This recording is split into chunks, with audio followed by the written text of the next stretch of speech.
A greeting with the Irish Hills awaits tonight as we wish you a good evening and welcome to the third round of the 2021 CRL Cup Series from the virtual Michigan International Speedway with our coverage right here live on the KBueno Racing Network.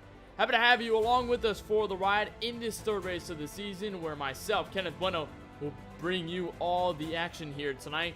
And this will be our third different trip to a different venue here in this CRL Cup Series season. Made our first trip over to Daytona for the first time around.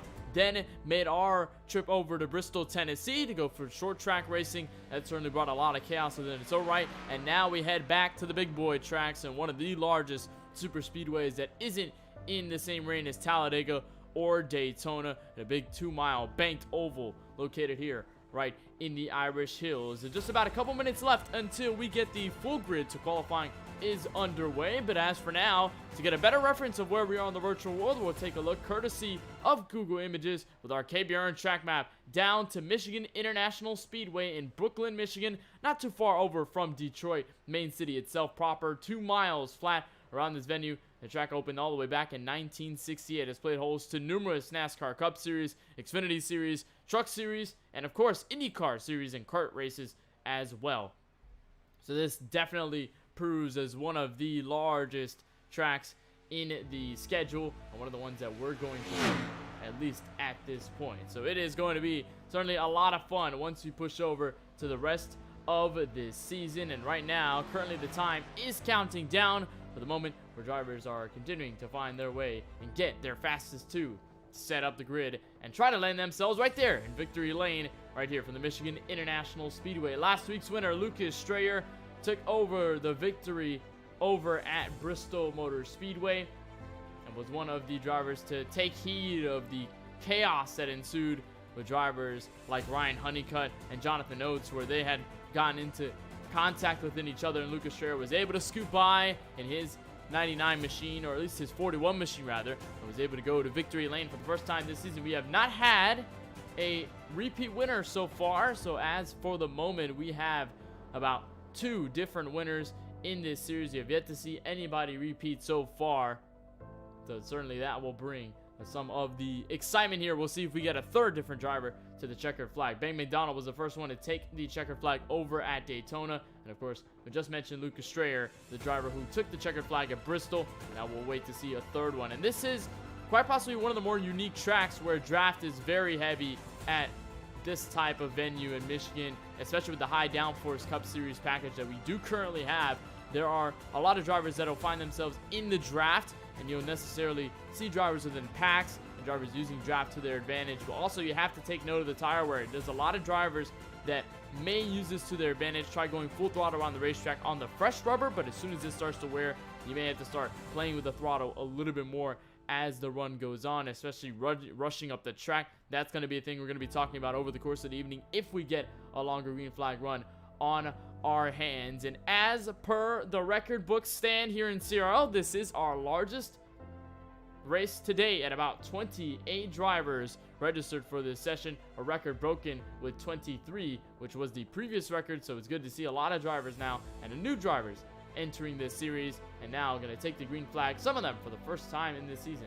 It'll be good to see them making their starts as we move forward. About half a minute until we get to the actual grid and we get to the every single row. At least that's going to be where everybody will stand behind the average official pace car. We'll see where everybody will line up from first all the way back to 28th and all the rows in between, where every driver will start. Inside and outside doesn't necessarily mean you'll have either advantage on either side. You can get an advantage on either the outside or the inside, especially using that banking, the outside. If you try to pinch to the bottom, you're able to do so, and you're going to get a run off the corner. That's what we're going to probably look for and keep our eyes peeled for as we proceed through tonight's event. But as per now, qualifying has just signaled to a close, and now we are on our way right behind the Irish official pace car. We'll show your starting grid, see where every driver and your favorite driver will be starting here tonight from the Irish Hills and the Michigan International Speedway. Jonathan Oates in the 73, driver from Bristol, one of the strong ones over there, will show his speedway qualification power with a 38.927. He'll start on the inside of run number 1 to lead us to the green flag. And last week's winner, just mentioned him not too long ago, Lucas Strayer, will round out your run number 1, rolling off from this second position. Chase Johnson in the 27, a new driver we have not seen this season. He will roll off on the inside of run number 2 in third, with Thomas E. Fisher in the 92 going to roll off from the 4th spot in row number 2. Row number 3, Brett Murphy in the 64 will line up the top 5, with Luke LaFaro on his outside in the 54. He will start from the 6th spot. Sam Dinoto and Erick Heeter will be your row number 4 in 7th and 8th, and behind them, Luke Peters in the 9th spot. In the 16 machine, Jeffrey Belk in the 55, returning after what was a rough running at Bristol. Going to try to find some better success with the 39 flat. He'll start and edge out the rest of the top 10. Wes Gallo in the 07 will start in the inside of row number 6, with Brian Fratian in the 17, who's starting on the outside in the 12th spot. Ben McDonald, Daytona winner, maybe using his super speedway skills to his benefit. He will start in 13th. Casey Drake making his first start in the 87 will line up the outside of row number 7. Eric Brown and Josh Hughes will be the next drivers behind them in line in row number 8, followed by Brandon Fiedler in the 39 and Josh Redden in the 28, lining up your row number 9 for 18th place. Jose Banales in the 96 and Marshall Harris in the 19 will finalize the drivers within your top 20 on the grid. Rest of them have not shown as a time just yet, or at least not have shown times rather, so we'll try to see where everybody else will find out. Luke Peters being one of them, Jacob McMillan, Aaron Brown making his first start tonight, Jackson Derby also there as well. A handful of drivers going to find out. 25th, Ace threw it all the way in the back of the field. Brady Floyd also back there as well. So that will conclude. And Jesse Atkinson, also forgot to mention him as well. So those are all the 28 drivers that will line up every single row. And there's Jonathan Oates in his 73 Ford Mustang. He will be the ones leading us to the green flag. One thing you have to note about a place like Michigan, you can't necessarily get too big of a jump, or else the draft and the guys in the pack behind you can easily swallow the leader, get by. However, dirty air used by these cars can play a factor. Maybe we'll see drivers maybe go half a groove up, maybe a couple grooves up the racetrack, and maybe get some clean air to their noses. However, that could provide for a lot of separation over the course of our 70-lap race. So 70 laps here from Michigan. That would equate to about 140 miles. After our 150-lap event on the half-miler at Bristol. And a big contrast once again, as it will lead them down to the back straightaway. Weather will look like this overhead in the skies. A track temp a little bit hotter than what the air temp is right now at about 78 degrees, with winds slightly over to the north. Humidity at 1%, no fog, and we are at a partly cloudy, beautiful, sunny afternoon in the virtual Michigan landscape. We'll see how every driver finds their way to the green flag this time by pace car off turn 4. We'll make it sharp left to pit road, and it'll be the 73 of Jonathan Oates and the 41 of Lucas Strayer to the outside, leading us to the green flag, and we are underway from the Michigan International Speedway.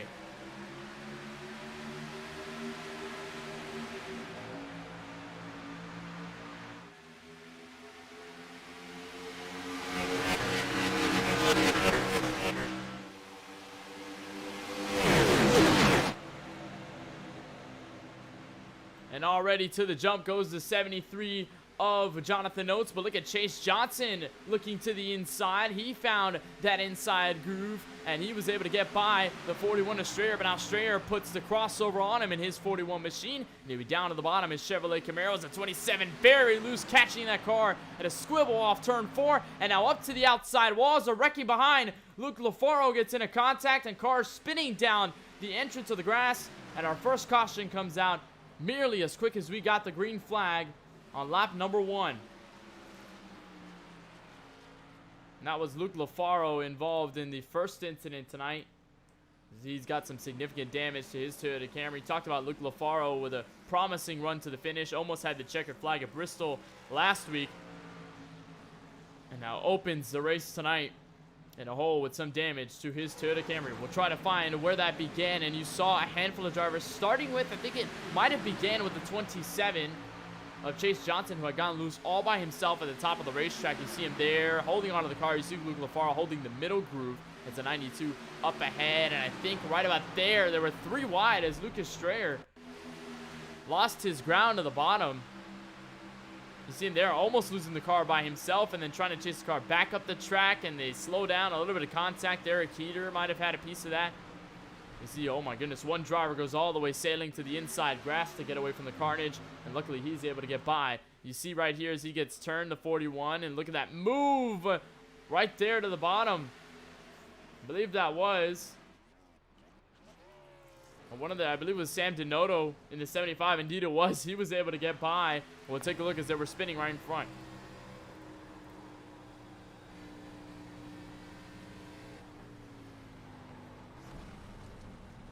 Quick to the reaction, he goes straight to the grass, and he's able to survive with no damage. Actually, almost going out for a little bit of jump there, right in the middle of the start-finish line is, but Dinoto will be okay. Barely any damage to his 75 Camaro. So under our first yellow on lap number 1. Pretty much a mirror image of what we saw at Bristol last week, where the leaders had trouble getting to the green flag. There was a caution immediately on lap number 1. So we're already kicking off this third race of the season under pacing right behind the iRacing official pace car with 2 of the bar visuals Ford Mustangs at the top of this field. We talked about Oates and Fisher a handful of times at Bristol last week, and they were high performers at that venue. Fisher not necessarily with a better finish, since Oates was pretty much there in the top 5 all the way to the very end, and Fisher kind of struggled near the end of that race. But in the opening segments, Fisher and Oates in both cars were very strong and fighting for position within the top 5 or top 10. So right now, trying to replicate that and finish it this time. And now they're both lining up. They will be lining up the front row when they go back to the green flag. So only a handful of positions have changed, and that obviously does include Lucas Strayer, who started on the outside of row number 1. He is now logged back in 25th as he tried to get damage fixed on pit road, and there is still some crinkles there on his 41 machine. Not easy to start this race, but on fresh tires, you try to get those speeds under. You try to keep the car under you for then, and the car just wants to step out. And we saw that both with Strayer and the 27 of Johnson, as they both were loose trying to catch their race cars. That's something you have to be worried about. You try to keep the throttle all the way in, since you have all that downforce and the grip to help you, but then the car just tries to slide a little bit. You try to catch it. Fortunately for the 27 of Johnson, it was a catch, but for the 41, it was spinning to the inside grass. We'll get our field lined up in the choose cone. So both bar visuals machines will go to the outside. Brett Murphy will line up the third line in the outside lane, as Erick Heeter will choose the bottom, along with the 16 of Luke Peters and the 27 of Chase Johnson, who was looking for a second on that opening lap. And that's one of the things about this series that you don't see too much in the choose cone rule, being able to be used in drivers that are able to go to the inside, outside, wherever lane they choose or wherever they see it fit. That could be the benefit, especially if all the drivers in the first 10 or so positions, maybe they choose the high line and maybe 1 or 2 go to the bottom. That could also help in the case of that as well. So we'll have to see, as we've got the field bunched up. Our 1 to green signal by the Irish official pace car, and Jonathan Oates should be the car to lead us back to the green flag, with his number 92 car right behind him alongside to help and give him the bump if need. Maybe a little practice there as they're heading off of turn number 4. And now this will be the green flag and our first restart of the evening on lap number 5. Quick yellow, but now another quick green flag run, and we are back underway for the Michigan International Speedway for the third round of CRL Cup Series. As the 73 of Oates gets a nice jump. Everybody within the top 3 all together in the opening stage of this race. More separation this time by actually almost 4 wide behind, as I was speaking about that. As you see there, 4 wide where the 19 of Marshall Harris sits, the 39 of Brandon Fiedler. Look at the 18 of Aaron Brown splitting the middle. Lucas Strayer also in the mix as well, and they will file out. They are still 3 wide down to the back straightaway all together for the moment. But up front, it is still the 2 Ford Mustangs up top. They've separated themselves, and now they're single file between the top 4.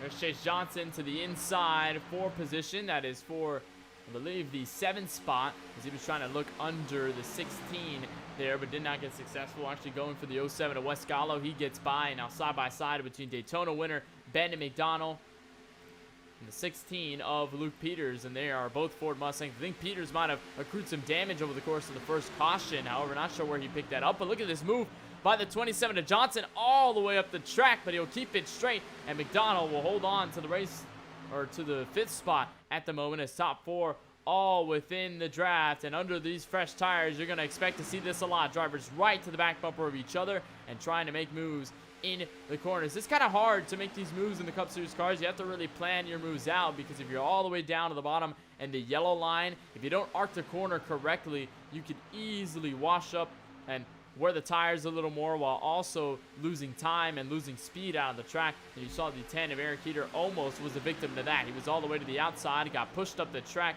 and then in the meantime almost lost the position to Brett Murphy, but luckily enough in the corner, he was able to stay within the top 3 as they continue to move stretch. Everybody within the top 7, all within 1 second of each other, as I believe there's a battle further back, and this is for around the 10th spot, and Sam Dinoto might have scraped the inside grass as they're 3 wide behind.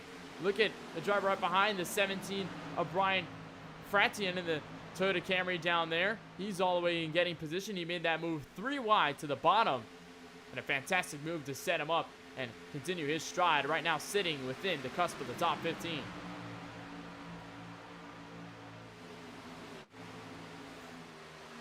And now we have a pack brewing within this top 7 or 8 or so, as you're riding on board with the 92 of Fisher. Almost lost ground to the bottom where Brett Murphy sits. And Brett Murphy now looking to the inside. Remember, Brett was one of those drivers that we had talked about a handful of times at Daytona a couple weeks back, due to his dominance in that opening stage where he was able to defend so well against all pushes. Every single challenge he was able to conquer, and him and Ben McDonald were easily the 2 most dominant cars at that super speedway. And funny enough, they're right within each other and helping each other down to the bottom lane, using that draft and trying to push over to the 73 of Jonathan Oates. But look at the pass for the lead, side by side between 2 Ford Mustangs and maybe a 3rd line, as they're door to door to the line, and they are right up against each other using the draft to help.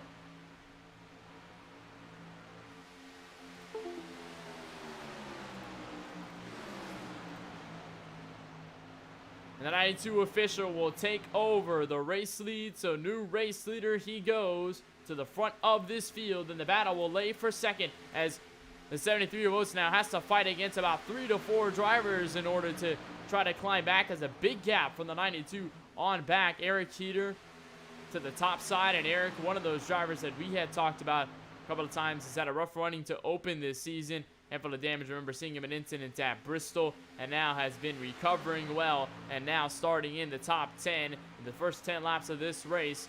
Erick Heeter has already surged to second, as everybody will fire through. Now everybody will start to catch up, and that's one thing you'll notice here about these cars. It's all about the pack racing and the high downforce method, especially when you see everybody clustered up together, as you see West Gallo in the 6th position, also trying to clamp up, get some of that draft, and now is within range to make some sort of strike against these drivers for position. But clustering is one of the biggest factors about these cars. You'll see it a lot at a lot of other venues, especially the 1.5 milers, and here at the super speedways. You'll see some separation to open a run, or maybe to close a run later on before green flag pit stops. But then most of the time, you'll usually find drivers battling within, let's say, top 2, top 3, but then everybody 3rd, 4th, 5th on back. Everyone in that group starts to catch up. They start to catch draft. They also start to gain time, and then as a result, they are able to scramble for position if they feel so, or if they want to stay within lane, much like West Gallo is doing right now. He is certainly willing to do so, as he got over to 5th, and now he is looking to 4th, as the battle between the top 4 continues to run through all the way to the start-finish line. Jonathan Oates The driver who started on the pole has now been mired back in 6th, and we're going to have to watch this battle as Brett Murphy sails it 3 wide, and he's down to the inside for the race lead.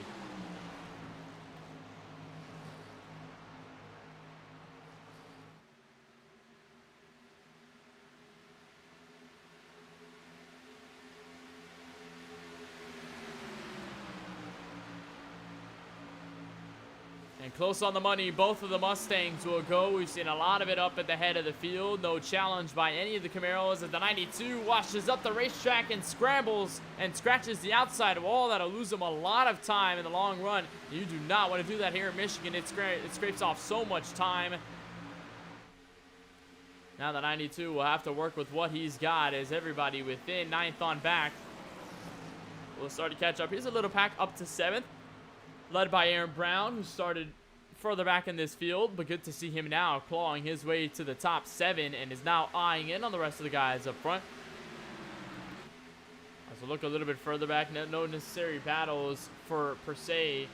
But here's Lucas Strayer, who started on the outside of row number 1, and with that damage, with that incident, he's been able to call or get back to 15th. That's as high as he's gone so far tonight in the first opening laps of this race. So far, we may single a long green flag run in the cards should we get no incidents, and that could open the door for the pit strategy. The drivers at least will have to pit one more time before this race is all said and done. So to the checkered flag, you will at least have to have one pit stop under your belt. And drivers at least under the green flag, that's where the strategy and execution really matters the most, as Josh Redden is putting the pressure so far, but no necessary challenge for now, as he'll stick behind Lucas, maybe look back to the inside, and here he'll take the dive to turn 3. As there might be some developments up front, so a couple drivers getting into some sort of calamity here. I believe it might have been Josh Hughes up the road, where he almost went to the outside wall and is now under pressure from Fratiana, the number 17. And they're all stuck together. And there's Casey Drake in the 87 making his first start in the series tonight.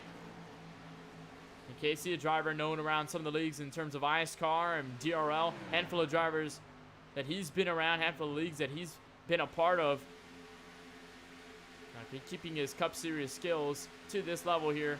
And now, just outside of the top 10, about 2 spots out. But if we'll look back up front, again, our new race leader, Brett Murphy, has sailed ahead by about 0.3 a second over Ben McDonald. And so McDonald now holds 2nd. Heeter holds 3rd. Wes Gallo with a charge up to 4th, and he continues to pick his way through the field.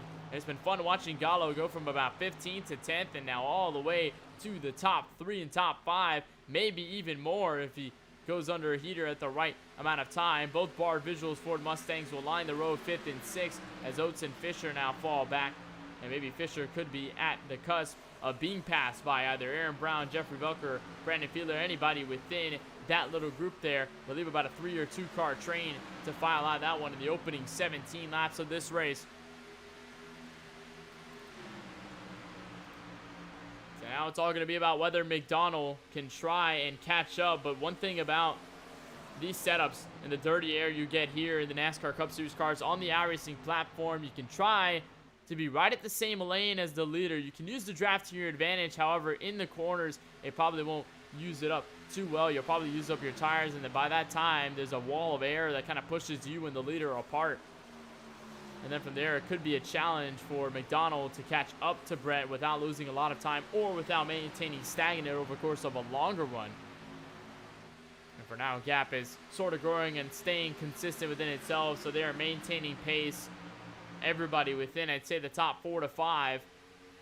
As now the 5th place car of Oates has spread himself away from Fisher. And now Fisher might have a hand to be challenged by a handful of drivers here, Jeffrey Belk included. Aaron Brown, who's making his first start in the series, has been a part of a lot of Red Line Cup Series races around the time, as races with guys like Vicente Salas, a current eNASCAR Coca-Cola iRacing Series driver, guys like Dylan All, who's currently running for a spot in the NASCAR Coca-Cola iRacing Series, starting with the Road to Pros Series in a couple of weeks' time. Aaron Brown, have seen him before, have seen him pull off some great moves at 1.5 milers and a handful of other leagues. And right now, he is actually doing very well for himself, and right maybe peeking into what might be the top 6 or top 5 if he's able to scramble through. But at the moment, it's a 3-car train and no moves for position just yet. Aaron Brown has been digging his nose, but it really has not been enough. The arc and the banking, or coming out of the banking, has been helping him significantly. Now they'll be side by side as Aaron Brown will now file back to at least what will be the 7th spot, as now the top 3 will be clustered up again. McDonald has closed in. Erick Heeter has also closed in as a result within the first 20 laps of this race. We might have another lead battle as we look a little bit further back in this field. Talked about Lucas Strayer. He has lost that spot for 15th to Josh Redden in the 28, and now may lose even more as the 8 of Bryn George and Luke Peters have been going for position early in this one. Now Luke Peters will fall back to position number 18, so he'll be all the way back there for the moment. And as we ride on board with Bryn George, take a listen to the throttle, as now he's actually very loose and having to save that race car. I was going to take a look on the throttle here going back into turn 3, as we'll hear it a little bit more. Hear this off throttle time now that the tires have worn out over the course of 21 laps. You see in there the throttle control just urging himself to stay within that second seam and make sure he doesn't wash up the track. And that's also something that could really plague the drivers over the course of the event. When you go out of turn number 2, most notably it is out of turn number 2 just because the track, or at least the straightaway, is a lot more flat coming out of the corner as opposed to some of the tri-oval that you can help along with washing up the racetrack. It's more of a longer corner, if you will. But then coming out of turn 2, or even coming out of turn 4, if you arc the corner wrong, you put the throttle in the wrong place, car starts to understeer, and all of a sudden you are on a one-way trip to the outside barrier, and that could easily set your show into a downward spiral. For now, top 3 are all clustered together as we'll look a little bit further back where some of the drivers are also getting into battle for about 14th or so, starting with a group led by Josh Hughes. Remember, talked about Lucas Strayer and Josh Redden. They've now caught up and clustered with that 56 of Josh Hughes, so now they are all within each other. Hughes with a little bit of rear end damage. Remember, that was from an earlier incident where I believe he struck the outside wall, or was at least very close to, and got in contact, and that was no yellow as a result. But Hughes has been down back to the 14th position, and is now looking to defend as Redden nearly sends it in the corner. The 56 loose of the track, catching the car, almost getting into the wall, and now he'll lose 3 positions there as a result. 3 birds and 1 stone out of corner number 4, and Hughes will now fall back to 17th as a result. And that probably won't be good for him over the course of the longer run, as now the 2-wide battle persists. There's Lucas Strayer to the inside of the 8 machine.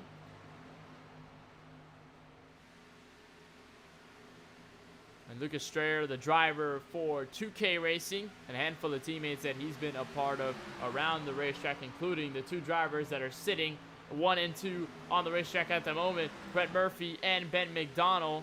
They're also members of 2K Racing, so 2K Racing putting up a decent performance. Now the battle for second will come through. Here's Erick Heeter making the pass to Ben McDonald. Has been setting up for the past couple of laps or so, and now he has been confident enough to dig his nose to the bottom, but no charge up top as the 7 will urge by again, use the banking off the corner to his advantage. Now Heeter will have to look again and maybe hit the reset button, try one more time to get around.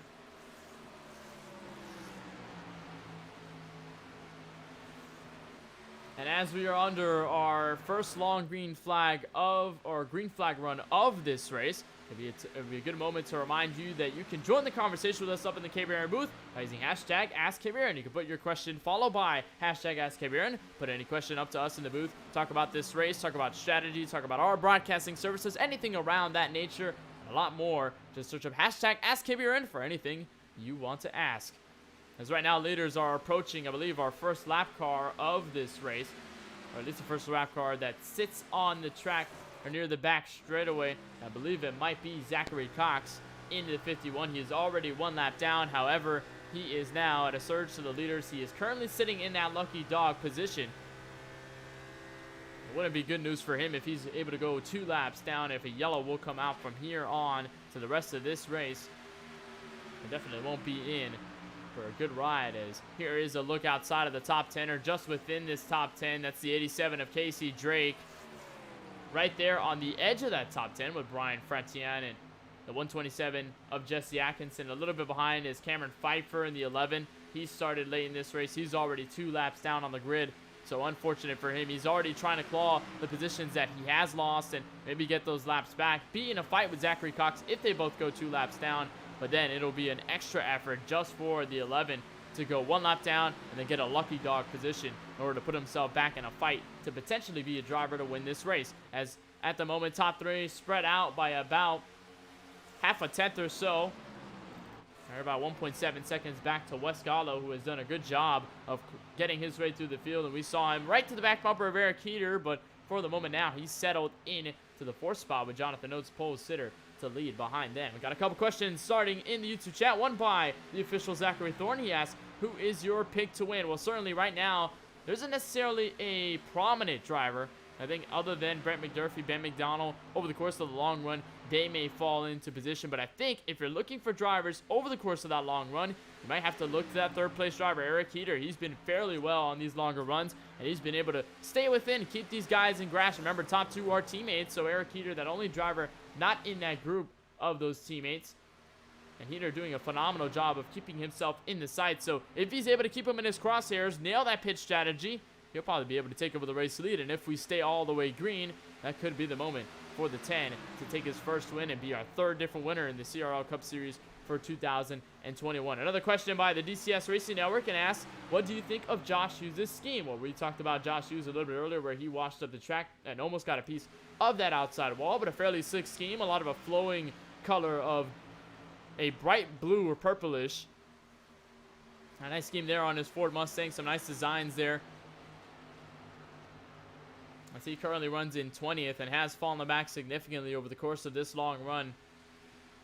Now he currently runs right there just in the midst of Luke Peters and Marshall Harris, who has accrued some damage, or some hard damage, if you will, to the 19 machine. I'm not sure where he might have picked that up from in the opening segment. Maybe got into a back of a driver under that first yellow flag when we had that incident on the opening lap. It has been rough for Harris. I believe he also picked up damage, was also in incidents at Bristol. It has not been a fair assessment to him of what he could do out on track. Currently now in a battle with Jackson Derby. Top 3 now all clustered again, and we've talked about it all night long so far over the course of this long run, and we'll talk about it a little bit more. Pitch strategy might be in the cards here for the top 3, and now it'll just be a big question mark as to whether the drivers will either stay out, lengthen their stay out on the track, or decide to undercut and make a move down pit road before anyone else does. That has proven to be successful on both ends, and we've seen both cards of the strategy, where most of the time the leader will extend it all the way till they have fumes in their race car, and they just pretty much limp it down pit road for the most part, and are able to hold on to net P1, and they're able to grasp over back to the first position with the freshest tires in this field. Considering the fact that all 3 of the top 3 drivers are currently clustered within each other, you'd be surprised to see if one of them decides to make a split strategy and maybe go around. The 2K Racing guys know they are in communication with each other, but Erick Heeter might be observing these two. This might be a good time to analyze, or at least for him to look at what he might be able to do to beat these guys. And I think right here in the 3rd spot, you can easily tell where your opponents are going, what kind of lines they're using, and how they are maneuvering their race car around the track on a long run. It's very good to use that as reference to be able to learn from the drivers in front of you. And if they have a pending strategy, you can try and use it against them and maybe work a way around it, make an alternate strategy, make an alternate tire saving move, and be able to surge by both of them in order to take the lead. I feel like that's where Erick Heeter is at the moment, where he's probably at a good chance to analyze these two while still keeping them under pressure and saying, hey, there is this guy behind us. He is putting that pressure. He has not fallen back whatsoever. So that might keep in mind as we continue to move forward. And at the moment, here's a little train starting with Luke Peters going all the way back to Marshall Harris and Jackson Derby, a 7-lap down car, also making the move. Here comes the 56 of Hughes now, sailing it to the bottom, but all the way up the track. Big hit to the 16 of Peters, and they are around at the entrance of turn 3 and 4. Will we get a yellow at the halfway mark of this race? The answer so far is no. The officials have not decided to pull a yellow out of this one yet. And now the yellow flag comes out. So after a lengthy version of the 56 of Hughes being stopped Out of turn 4, our yellow comes out in our second one of the evening. And we saw it right in the forefront, right in front of our faces, right in our eyes. We'll take a look as the 56 of Hughes was sailing it down to the inside of turn 3, looked for that spot. And at that moment, just went all the way to the apron and just went washing up the track in practically a straight line and got into the 16 of Luke Peters as a result. Just trying to make that move and just sailing it deep without clearing him. I believe the slide job, he was trying the slide job to the bottom, but it just did not work. To where he just got straight into the 16 and they both got into contact. As you'll look right there, the contact between the two. And a big hit for Josh Hughes and Luke Peters. And now they are at a big disadvantage. Peters with no front clip on his Ford Mustang. Josh Hughes with more damage and no clip on the rear end of his car. As now we will probably look for drivers edging down pit road for the first time this evening. Didn't see anybody on the opening lap do so, but this is that opportunity to get some of that fresh rubber and put everybody back on equal footing. So Brett Murphy leading everybody in the train to lead lap cars down to pit lane. It is busy down pit road.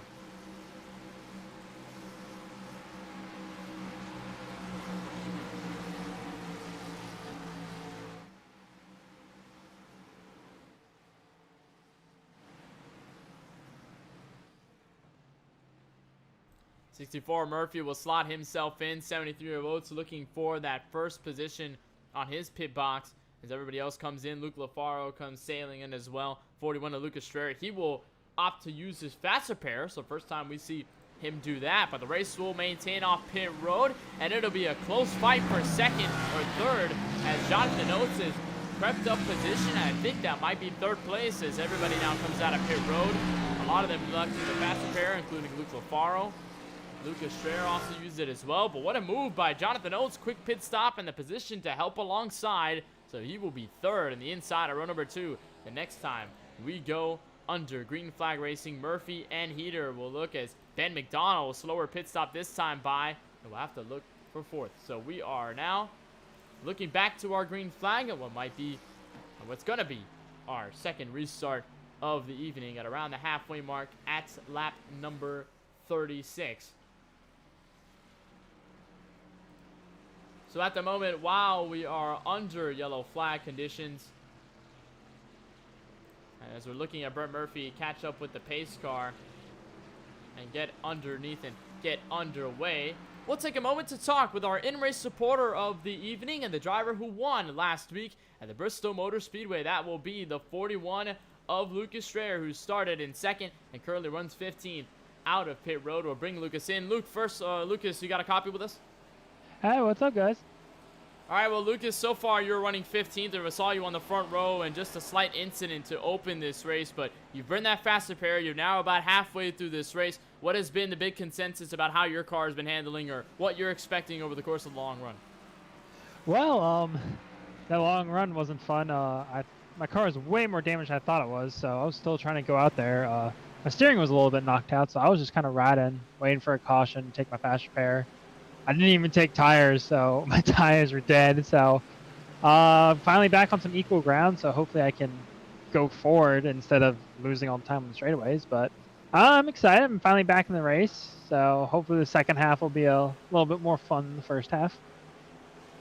And talking about a lot of the drafts that you've seen over the course of the long run, I know the damage kind of hurt you just a little bit, but now that you're in position where you're kind of in the midst of the pack, is there any strategy you're carrying into mind to use that draft, use that pack racing to your advantage, or is it just going to be hanging on for the time being and just trying to keep whatever position and track position you may have at the moment? Draft on the straightaway is huge. If you're on the inside trying to pass somebody and they have the draft on the outside, there's no way. So, first like 5-10 laps, I'm going to keep it low, but I'm going to start slinging it high. I was running the outside there at the end, so sling it high and hope for the best. So we're going green, so I'm hoping you guys get some fun with this interview as I'm going. All right, we're about to head off the green and just right at the moment, so we'll let you go. We wish you the best of luck, and hopefully you'll be able to cramp for fourth position as much as you can. Thank you for joining us. Thanks for having me, guys. And that is Lucas Strayer just as we were going back under green as the battle now comes back up to the first lane as they're 3 wide. Behind them, saw Aaron Brown trying to cut the middle and was unsuccessful, but now is in the midst of the hornet's nest as Erick Heeter noses out front to the race lead for the first time in this evening, but it may be with the charge at hand. Ben McDonald digging his nose in the Ford Mustang 2K Racing in a sandwich 3 wide for the race lead in turn 3. And now look at Aaron Brown with a cut all the way through the middle, and he has gone all the way to second in about 2 corners time as Heeter will now look to block. What a phenomenal cut by Aaron Brown in the opening laps of that restart there. 4 wide further behind. Look at Brady Floyd on the fresh tires off of that pit stop. He looks under the 92 with Thomas Fisher. Casey Drake in the midst of this top 10 as he's up the track, and Floyd's around getting into the 92 of Fisher. Fisher saving that race car, but he'll go around finally as he'll be underneath the racing line, and I don't believe we'll have a yellow flag this time by. Luckily, no hit to the inside wall for the 92 of Fisher, but some damage and a big checkup, and unfortunately will set him far behind the running order as Erick Heeter leads lap number 39. Aaron Brown will come up to second. They're 3 wide behind. Look at Wes Gallo underneath Casey Drake and the 73 of Jonathan Oates. Look at the 39 of Brandon Fiedler. Haven't talked about him all night long in his polka dot Toyota Camry, and he has been phenomenal so far to get up on this early run. Lucas Strayer, just talked about him. He's up to 9th as a result, and now he's looking 3 wide for the bottom for the race lead. Remember, you cannot go under the white line until you get to the front straightaway. That is word from the officials, and you can go as low as you can as long as you don't go under that white line to gain position, and not enough for Strayer to grab position underneath Fiedler just yet. He'll have to try it once more next time by, and as we have got to 30 laps to go here at Michigan, this could be possibly our final run to the checkered flag for the time being, as Aaron Brown is closing in the gap, and he's starting to put that pressure on the fellow Toyota Camry up front.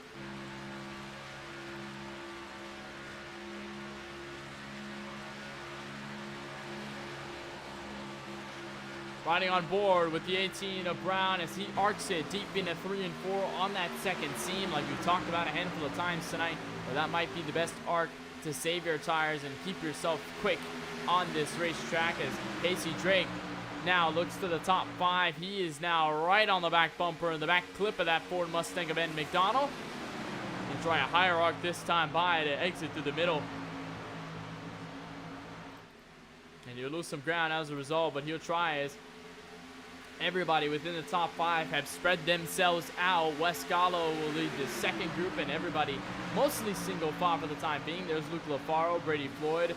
Luckily for Floyd, was able to save that race car at the right time, and he was able to hold on to what is so far the 12th position and maybe the 11th position, as now he gets by LaFaro for a position. LaFaro with some damage to the front of his Camry, but at least he's holding strong so far near the top 10, or at least the cusp of the top 10 for now.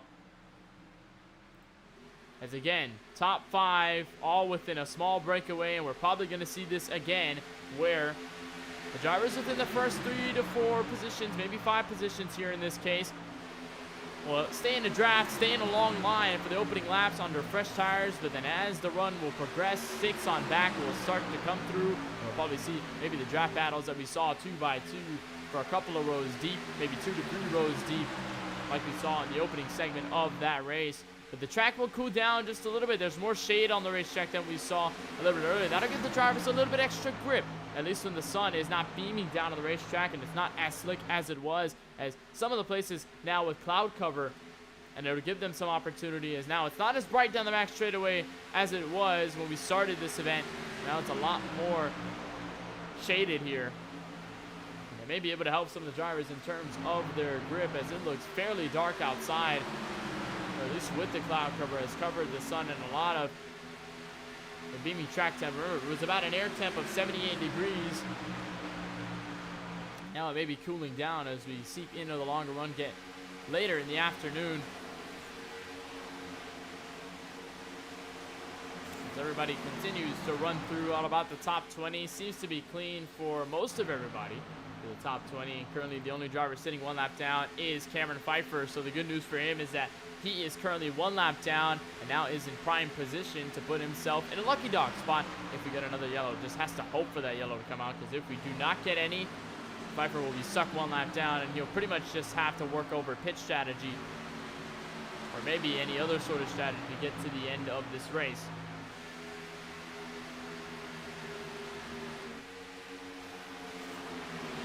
As Erick Heeter continues to follow through as your race leader.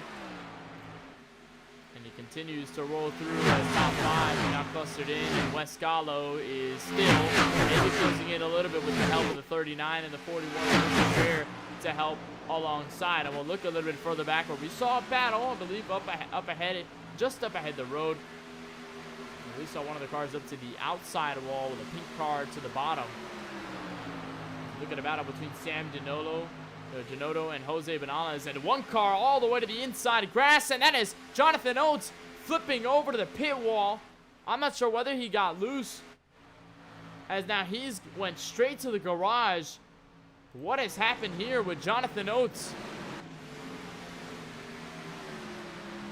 As he was falling back significantly on this long run. You see him there losing 2 positions right there, going to the lower seam out of turn 4. I'm not sure whether he grabbed the wall here or whether the car just stepped out, and indeed, I think the car might have stepped out and just goes straight for the barrier or the pit road attenuator. Well, that is odd. We'll try to ride on board, see if there was anything with the steering here. Just take a look at this as he was heading off of... Oh no, actually just hooks it all the way left and goes straight for the barrier. I think he was fed up with maybe what was going on in his race, as he was falling positions meagerly, and now he is sitting right down pit road and is possibly out of this race for good. Unfortunate for Oates, who was running so well, and he was the pole sitter to begin this race. And he would lose a lot of points as a result. A big hit to the point standings of what has been so far a relatively strong run for Oates within the first 3 races. We're closing in on 20 laps to go and our final stretch to the checkered flag here for the Michigan International Speedway, as so far top 4 have kept themselves within pace. Casey Drake has fallen off and now he sits 5th, but Wes Gallo not too far behind. Lucas Strayer made the pass for 7th, but if he didn't get any tires, I think he might have been bluffing there. He's now up to 7th and still running well in position relative to the rest of the drivers in this field. He did actually take tires on their restart, so at least that is helping him. And the driver started on the outside of row number 1 and defending race winner at Bristol. This currently should be a sign of good things to come in the course of the longer run. As now Brett Murphy could be under challenge from Ben McDonald, but they stay single file. As we look further within the top 14 to 15. Remember, saw Luke Peters involved in that incident there with Josh Hughes. Well, he's grabbed his faster pair and try to run to the end of this race. And he's currently sitting 13th, right ahead in his Aflac Ford Mustang. A lot of nice schemes you see here. A handful of different colors. Either some are custom or some are usually based off of real life Cup Series paint schemes. It right here is a good example of which, as Aaron Brown almost losing the race car, gets loose and now will lose 2nd place to Brett Murphy and possibly 3rd to Ben McDonald here. If you look at the top 4, the paint scheme spread, you see an AlphaTauri paint scheme on Erick Heeter, a custom scheme on both the 64 and the 7 machine, and then a NASCAR Cup Series paint scheme in the 18 of Aaron Brown. Boy, he's getting very feisty for the lead. 64, Brett Murphy got way to the quarter panel of the 10 machine and almost sent him and the 10 going around, and now he's lost a lot of ground here and will lose spots to Aaron Brown, Ben McDonald, and Casey Drake. That would have been very close for the race lead as they're side by side for that position and contact as Aaron Brown sides up the track and they stay green. This will lose even more ground to the race leader, and here comes Casey Drake for the 3rd spot. And now Drake moves up to 3rd. Murphy trying to rebound what he lost there on the final, those last 2 laps. As we're edging into the final stint of this race and what might be the most crucial part of the evening, because now, if you're not saving your tires, if you're not saving your equipment, this could be detrimental for you coming to the rest of this race, because if we stay green for the next 18 laps or so, it's going to be very tough for any of them to hold position in the draft. And we've seen a lot more passing here. A lot more of the draft playing a factor. We talked about everybody clustering together. Well, here is Wes Gallo. Don't look now. He is now leading this charge up to the top 5. So pay attention to these guys in this second group. They may have something to say if the guys up top as Gallo tries to work over 6 and maybe under fire from Strayer, as Strayer has been working himself through the field. Just trying to conserve the tires, and maybe that isn't the motive here for the 41. A motive for the handful of drivers, cutting through the field on the grip, not saving your tires and just trying to be guns blazing up to the front. That could be the potential strategy, and maybe use that as an advantage if you're able to gap guys behind you for the moment.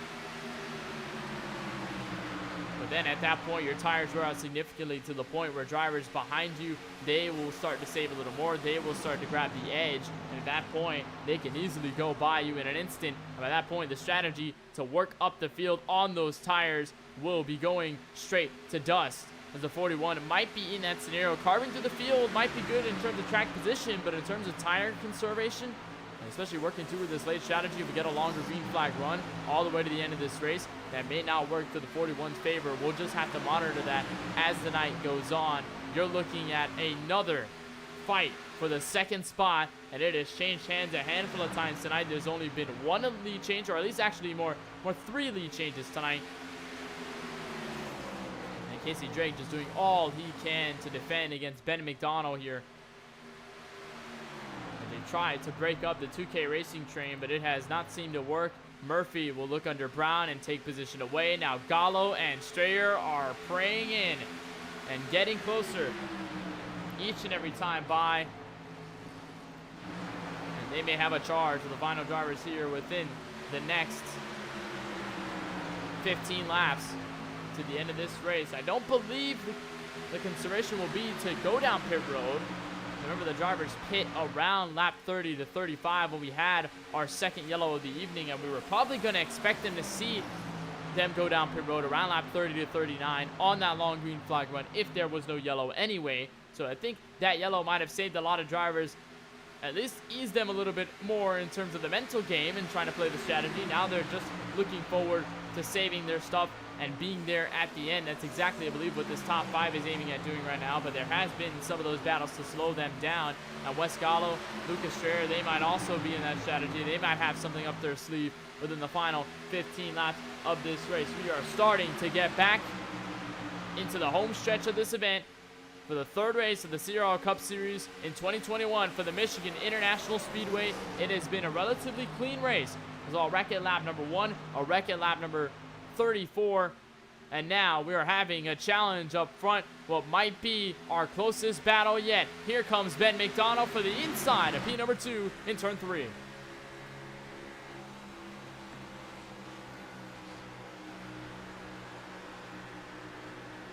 And you see him up the seam all the way to the 3rd groove, and I believe he's able to just slot right in front of Casey Drake, and now Drake is losing positions galore right in the midst of the draft. Here comes Wes Gallo to the bottom all the way in that charge, 3 wide almost for position in turn number 1. It's going to be tight down in the middle. Brown and Drake up the racetrack as a result, and now here comes Lucas Strayer, Brandon Fiedler to join the mix, and they've let the top 2 run away with time as they are 3 wide now for position behind them.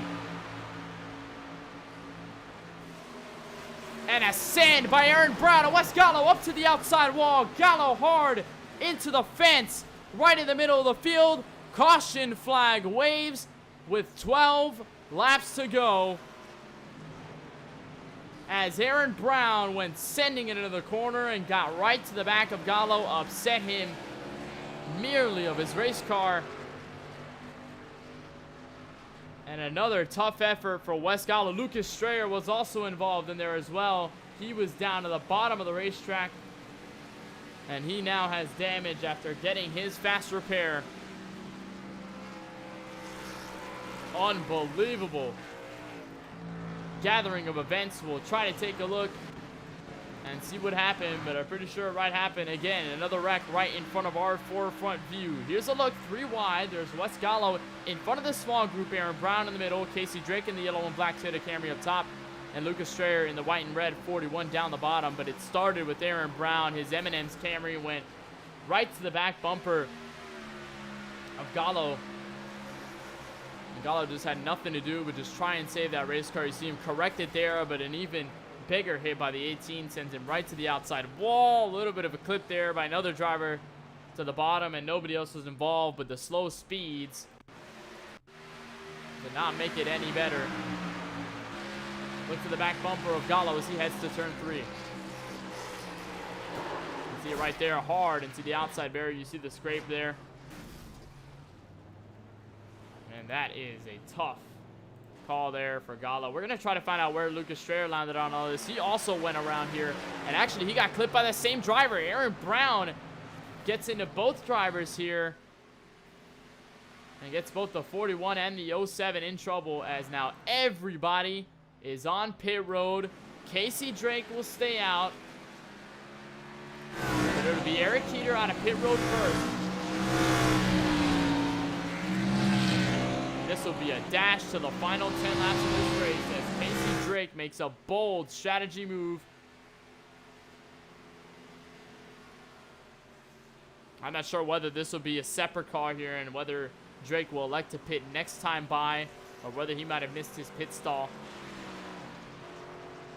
However, that damage will not serve him well. I think the good thing here, the benefit for the 87 on this strategy here, is that he can at least use his fast car. I don't believe he's used it all night long, so that will be good to hear for the driver of that 87. He can just go down pit road, get a fresh race car, and he can be back in the game. However, the track position will probably be lost. We'll see whether he goes down pit road, and if he does not. You see, now he pulls left, so he will go down pit road, and what could be... Actually, no, he'll fake out again. So this will be a strategy for Casey Drake to stay out with less than 10 laps to go next time by. 1 to green signal and using the outside on the choose cone. How will this shake out in the final dash to the finish? Will we get another yellow? We've seen cautions breed cautions before. But if not, this will be a hard challenge. Look at the front rows. We got word from the officials that Aaron Brown will be sent to the rear as a result of those both incidents. Casey Drake will be your race leader, followed by Erick Heeter in second. Brady Floyd out of nowhere. Remember, we saw him get into a driver before in the earliest stages of this race. He will sit third with Ben McDonald, and 2K Racing will be the first driver there in fourth. Jeffrey Belk in the 55. Haven't talked about him all night long. He'll be sitting in the top 5. Brett Murphy 6th. Jesse Atkinson 7th. Brian Fratiana the 17 will be sitting 8th. Luke Peters in 9th. And Jacob McMillan. A lot of drivers that we have not seen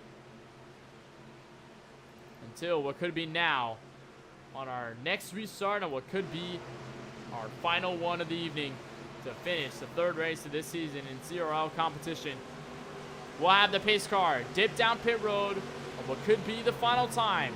Camry and the 87 of Drake and the 10 of Erick Heeter will be the next 2 to lead us to the green flag. We're back underway from Michigan.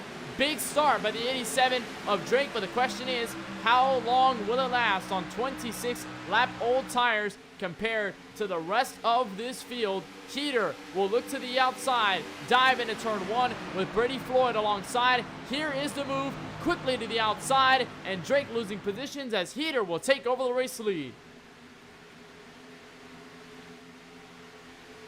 And now it's a long line of cars all the way down to 5th place. Jeffrey Belk when they cycled out through. And now a big question mark will be whether any of these drivers will try to make any moves. And when do you make that move? You don't want to make it too early. You don't want to make it to give chances for the drivers that you pass to go on that retaliation, go back around, as we got another caution here just after we get the restart. And it has involved Marshall Harris. Josh Hughes again involved. As Marshall Harris has had a rough evening and it has not gone any better for him. The front clip completely ripped off, and I believe it was an exit at turn 3 and 4, and indeed it was. We'll take a look at a replay here. And actually the damage was before this, but it did involve Josh Hughes in the 56, as I think he was trying to cut down the track and got loose as a result. And then got sent back up into the 19 here.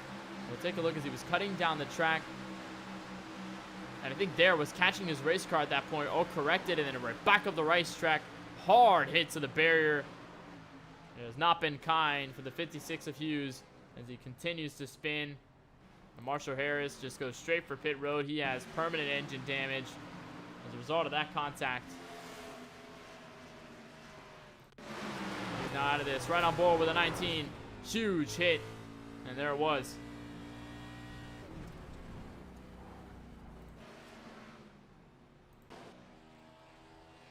Is now under, again, another yellow.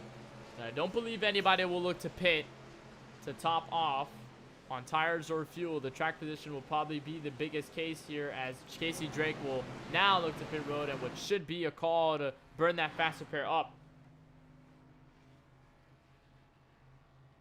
It seems as though he won't for the moment, so he'll take that damage on his own out of pit road, but the fresh tires will help. Only problem is track position probably won't be at his favor. He's currently sitting 20th and actually just went out of pit road and trying to stall himself out. I'm not sure exactly what's happening here. I think he's just trying to nail the pit road entry there, but that's losing him a lot of time. It could be the final end of the race for Casey Drake, who looked like a promising run in that last green flag stint before our 2 yellow flags to couple. As you're under caution once again on lap number 64. We'll take a short break, and when we come back, we'll have more coverage of the CRL Cup Series for the Michigan International Speedway as Erick Heeter continues to lead this race. You're watching it right here live on the KBueno Racing Network.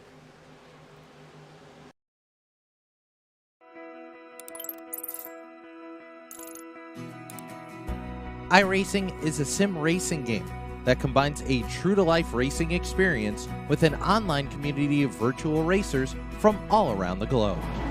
iRacing offers a multitude of officially licensed cars and tracks, laser scanned with millimeter accuracy.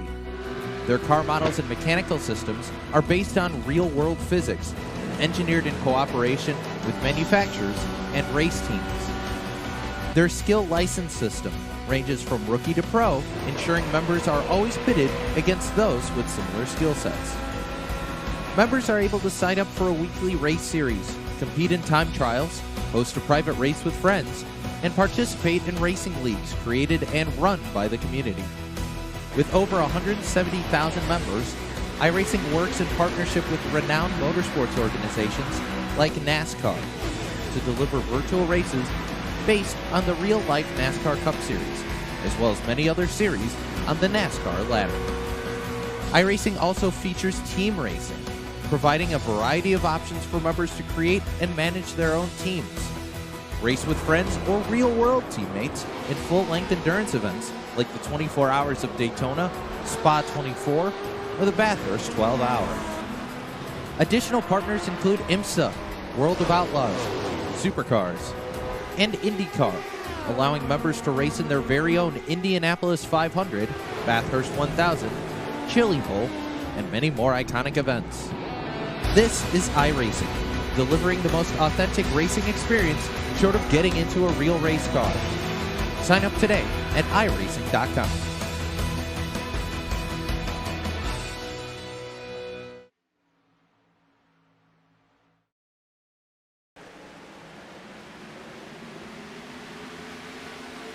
Welcome back to coverage of the CRL Cup Series. We are back under green for the Michigan International Speedway with just 5 laps to go as Erick Heeter shoots out to turn 1. An easy restart, but he might get swallowed up by the field as they shoot out of turn number 2. Ben McDonald will look to second as Brady Floyd.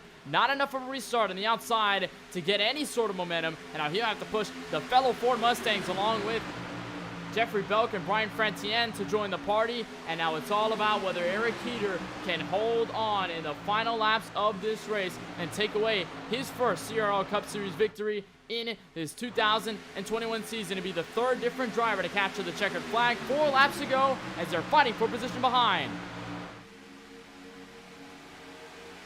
And here now comes the push. 64 to the 7 down the bottom of the racetrack. Brady Floyd now pinches up top. And now Ben McDonald is in prime position to scoop to the inside for the first time this evening in the final laps of this race. But when will he make the move? He'll try to peek his nose down for the moment, but it might not work. Almost to the back bumper of Erick Heeter there, but they'll stay close in contact, side by side, 2 rows deep for third on back. And this may lose them out on position here coming to the end of this race. McDonough now right to the back bumper, the winner at Daytona, trying to use his skills on the speedway. Now back to the inside on the charge.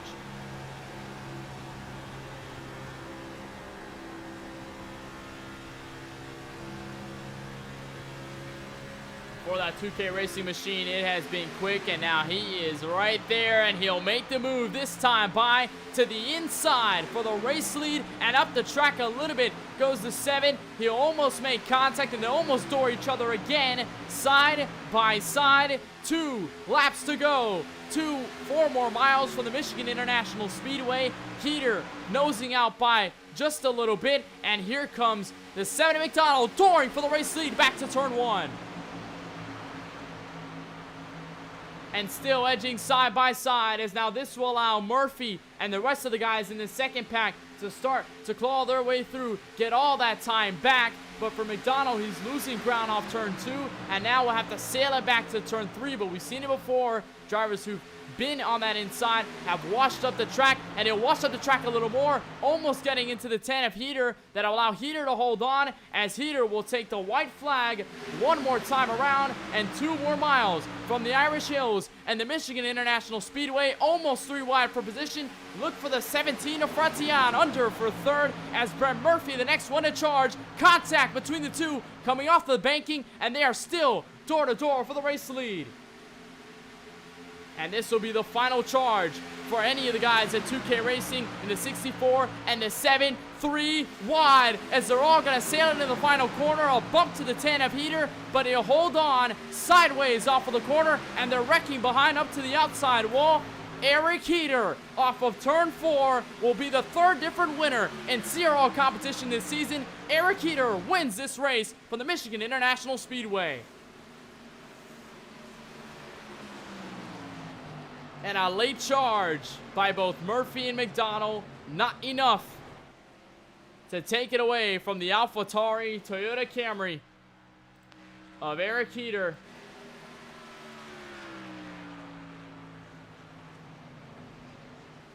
And after being in 3rd for the first segment of the race and keeping everyone in his crosshairs, he took those lessons, learned all of them, and shot by for the race lead to hold on to the win.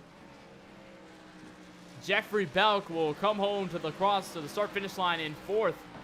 And Jesse Atkinson out of nowhere will line up the top 5. Heeter burns it down on the grass and in front of the virtual fans.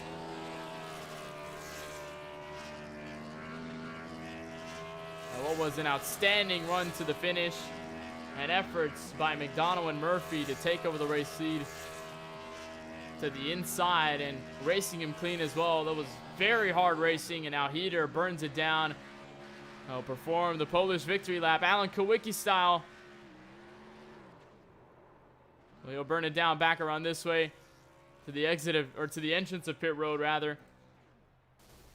And he'll blow the engine right there, and will settle to rest right at the apron and the grass. As he will be right there and will celebrate from victory lane here from Michigan.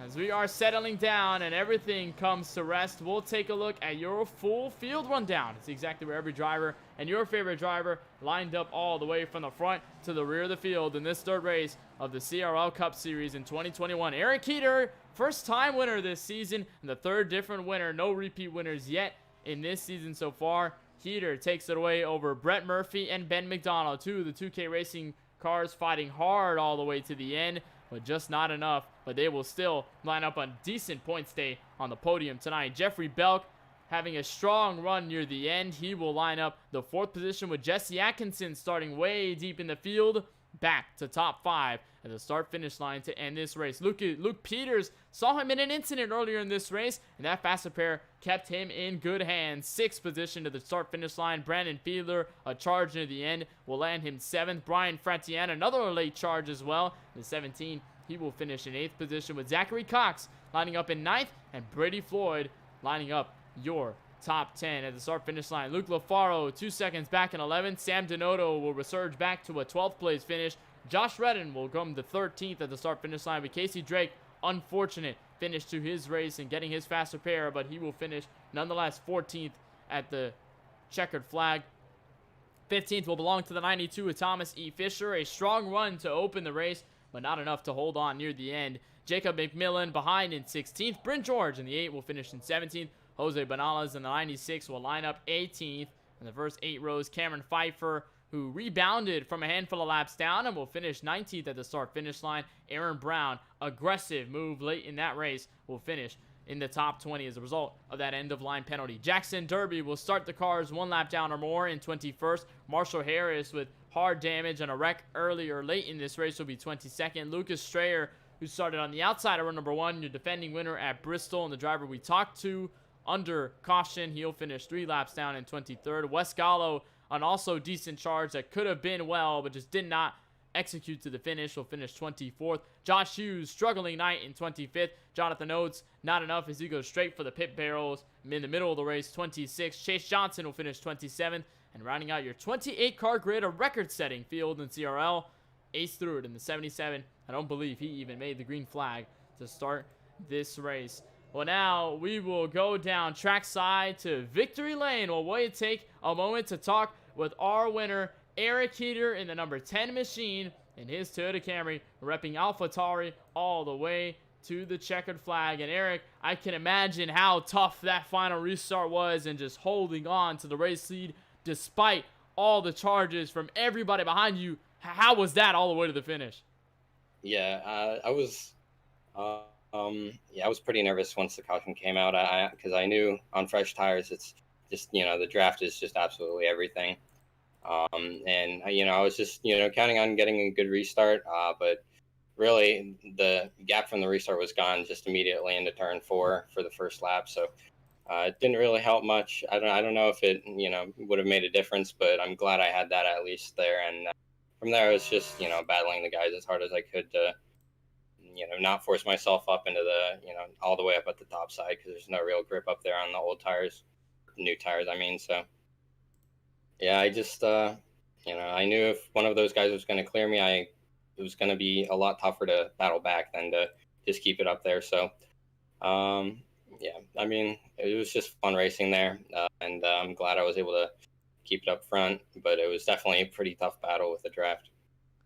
It's certainly tough considering the drivers are really sending it down to the inside of the track, but really I want to talk about the run in this car and the way that they've set this up. I mean, I know the high downforce package has led a lot of people on either side of the fence, and especially with the addition of dirty air, has changed the way the drivers have, or at least you guys have, handled the race cars. What different was this race car in the terms of the short run and the long run, in terms of keeping that draft and trying to keep drivers within distance without letting them separate with the dirty air out front?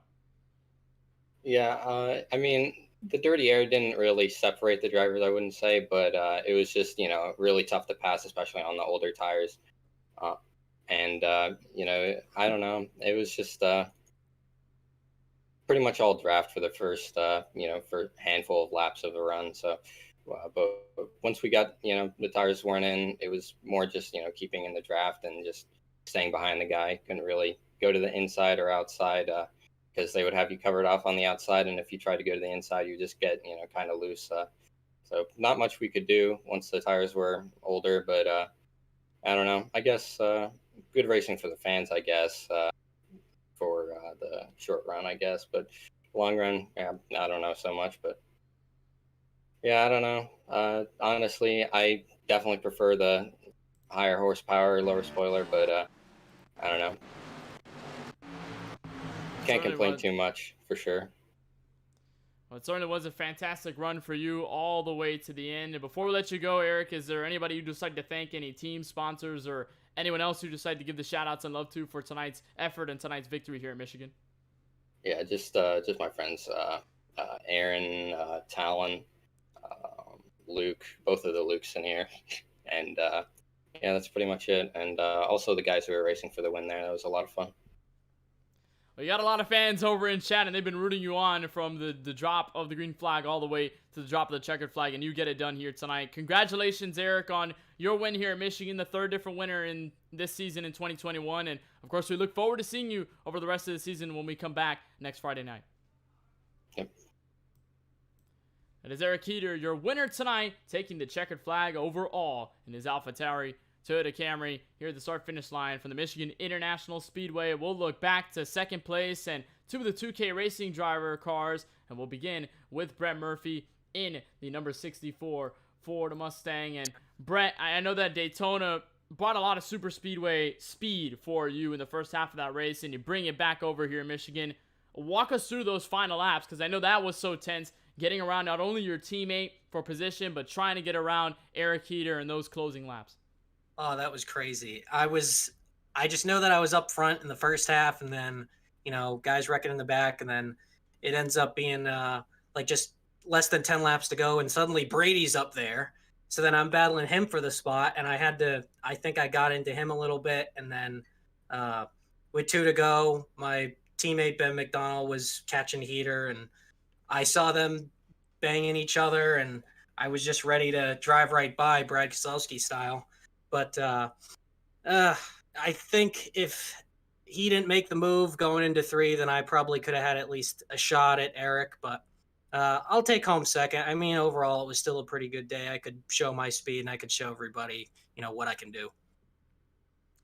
You showed a lot of it in that speed here tonight, and of course you and your teammate put on a show throughout, I think, the drop of the green flag all the way to the checkered flag. How were those final restarts? Because I know you guys were mostly accustomed to the long green flag run. That was really the theme of this race, just holding on for a longer run, trying to save the tires before the caution came out of the halfway mark, and then all of a sudden you and the rest of the drivers around you get put in a situation where you guys really have to do just basically a dash to the finish. How was that for you, and how much of a mindset change was that for you near the end of the race behind the wheel? Well, the big thing that I kept thinking was I wasn't sure how much I could save tires, or if I really wanted to drive it in hard in the corners, because when you get put in that spot there at the end, whether there's cautions or not, I'm probably not going to pit. So, you got what you got with your tires. And the tire wear wasn't really that bad, but I know getting close there, it was just, where could I find myself to be faster than everybody else? And I was fast enough to get up to second, but I think if I had a couple more runs earlier, then I might have been able to have a shot with him. But, that was a pretty good win by Eric tonight.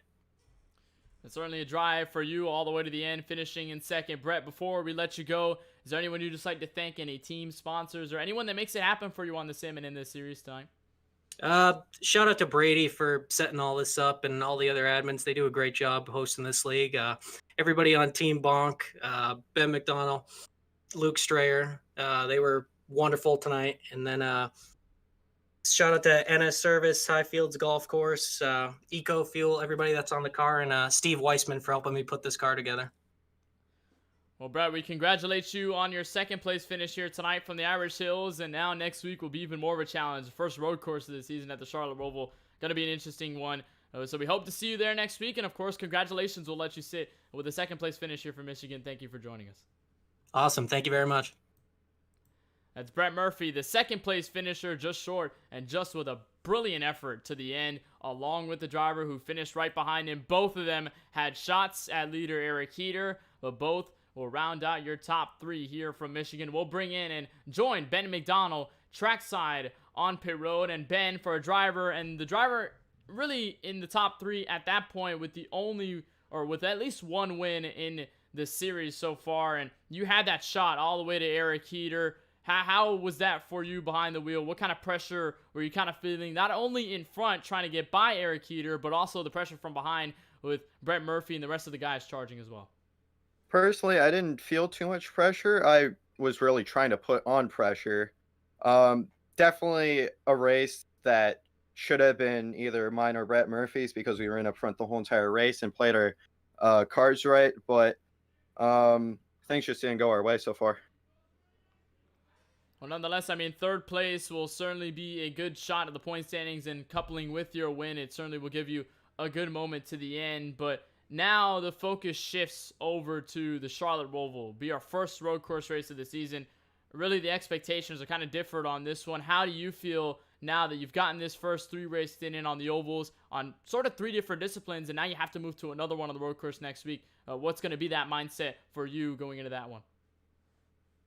Really just trying to survive. Me and stock cars at a road course do not go well. I can probably do it in IndyCar or a Radical any day of the week, but I'm still pretty new to the stock cars on road courses, so I'll try my best, try to practice as much as I can, and hopefully get at least a top 10 out of it. There's definitely no doubt that I'm going to be able to contend for the win, but I'll try my best.